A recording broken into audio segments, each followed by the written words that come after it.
مثل ما حكينا سنة 2000 3 দশকেরও বেশি সময় সশস্ত্র সংগঠন হিজবুল্লাহর প্রধান মুখ ছিলেন হাসান নাসরুল্লাহ। সমর্থকদের কাছে তিনি কেবল একজন নেতাই নন, ইসরায়েলের বিরুদ্ধে প্রতিরোধের এক বীর প্রতীক। একই সাথে ছিলেন শিয়া মতাদর্শ, রাজনৈতিক ও সামরিক শীর্ষ নেতাও।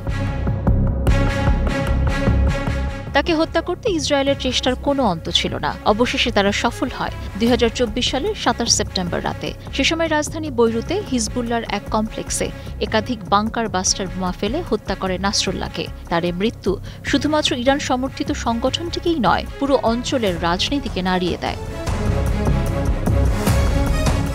প্রথম মৃত্যুবার্ষিকীতে তাই হাজারো মানুষ বৈরুতের রাস্তায় নেমে আসে, ভিড় করেন তার কবর চত্বরে, অশ্রু সজল চোখে প্রিয় নেতাকে স্মরণ করেন তারা। শোকাহত এসব মানুষের হাতে ছিল হিজবুল্লাহ, ফিলিস্তিন আর ইরানি পতাকা। অঙ্গীকার করেন ইসরায়েলকে প্রতিরোধের। 1 মিনিট নীরবতা পালন শেষে স্লোগানে মুখরিত হয় চারপাশ। ইরানের কর্মকর্তার উপস্থিতি বার্তা দেয় তেহরানের সমর্থনের। আজ আমরা এখানে এসেছি সৈয়দ হাসান নাসরুল্লাহ শহীদ হওয়ার প্রথম বার্ষিকী স্মরণ করতে। আমরা তাকে জানাতে এসেছি যে আমরা তার নেতৃত্বের প্রতি অনুগত। জীবনের শেষ দিন পর্যন্ত আমরা, আমাদের সন্তানরা এবং আমাদের পরিবার সবাই নীতির প্রতি অনুগত থাকব। লেবাননের সরকার প্রতিশ্রুতি দিয়েছে হিজবুল্লাহকে নিরস্ত্রীকরণ করার। সেনাবাহিনী তাদের অস্ত্র জব্দের পরিকল্পনাও করেছে।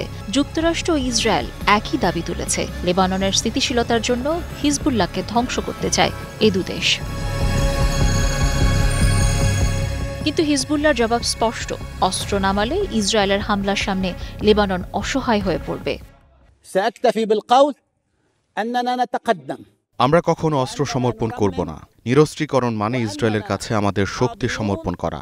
আমরা শহীদ হওয়ার জন্য প্রস্তুত। আমরা কারবালার মতোই চেষ্টা করব, কারণ এটি আমাদের অস্তিত্বের লড়াই। নাসরুল্লাহ নিহত হওয়ার পর বড় ক্ষতির মুখে পড়ে সংগঠনটি। নতুন নেতৃত্ব আবারও শক্তি সঞ্চয় করছে বলে দাবি তাদের। নাসরুল্লাহর মৃত্যু এবং ইসরায়েলের সাথে লড়াই, এই দুই মিলে সংগঠনটি বড় চাপে পড়ে।